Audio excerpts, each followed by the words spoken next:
मित्रों, विष्णु स्मृति के अनुसार शरीर के जिस अंग से निम्न वर्ण का मनुष्य अपने से उच्च वर्ण वाले का अपमान करे या आघात करे, राजा उसके उस अंग को कटवा दे।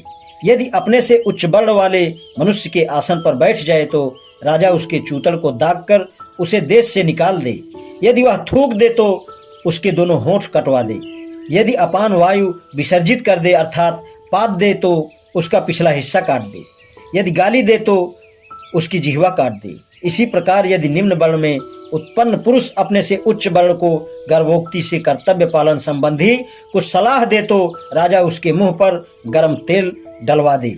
यदि शूद्र उच्च वर्ण वाले को अपमान से नाम लेकर पुकारे तो उसकी जीभ में 10 अंगुल की कील आग से लाल करके गाड़ दे।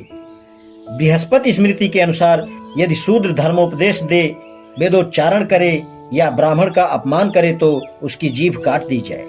गौतम धर्म सूत्र के अनुसार अब यदि वह जानबूझकर वेद पाठ का श्रवण करे तो उसके कान में पिघला हुआ शीशा या लाख डलवा दे। यदि वेद पाठ करे तो उसकी जीभ कटवा दी जाए। यदि वह वेद मंत्र का स्मरण करे तो उसके टुकड़े कर दिए जाएं। मनुस्मृति के अनुसार वेतन लेकर पढ़ाने वाला या वेतन देकर पढ़ाने वाला शूद्र, शूद्र से पढ़ने वाला या शूद्र को पढ़ाने वाला देव और पितरों दोनों के अनुष्ठान में त्याज्य है। शूद्र को सलाह न दे, उच्छिष्ट और हविशेषांग न दे, उसे धर्म और व्रत का प्रत्यक्ष उपदेश भी न दे। जो धर्म का उपदेश और व्रत का आदेश करता है वह शूद्र के साथ असंवृत नामक अंधकारमय नरक में गिरता है।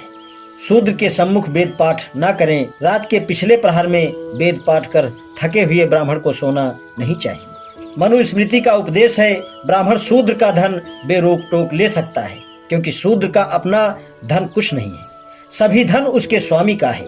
वास्तव में धन संचय करने में समर्थ शूद्र धन संग्रह न करे क्योंकि धन प्राप्त कर वह ब्राह्मण को ही सताता है।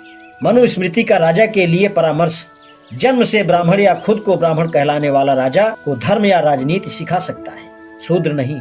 जिस राजा के यहाँ शूद्र न्याय करता होता है उसका राज्य कीचड़ में धसी गाय की भांति धरातल को चला जाता है। जिस देश में शूद्र अधिक हो, नास्तिक हो तथा द्विज न बसते हों, वह देश अकाल और रोग से पीड़ित होकर नष्ट हो जाता है।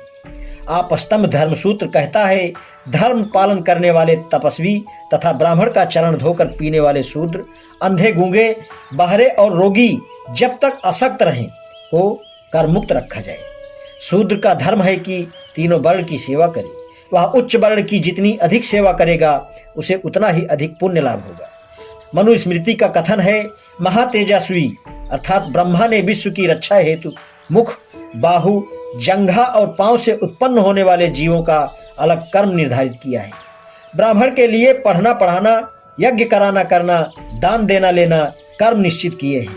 क्षत्रिय के लिए रक्षा करना, दान देना, यज्ञ कराना, पढ़ना, विषय भोग में आसक्त न होना कर्म निर्धारित किए हैं। पढ़ना, पशुपालन करना, यज्ञ करना, व्यापार करना, खेती करना और ब्याज पर रुपया देना वैश्यों का कर्म है। शूद्र के लिए उपरोक्त तीनों वर्गों का श्रद्धा भाव से सेवा करना एकमात्र कर्म निश्चित किया है। आज इतना ही, शेष कल। धन्यवाद।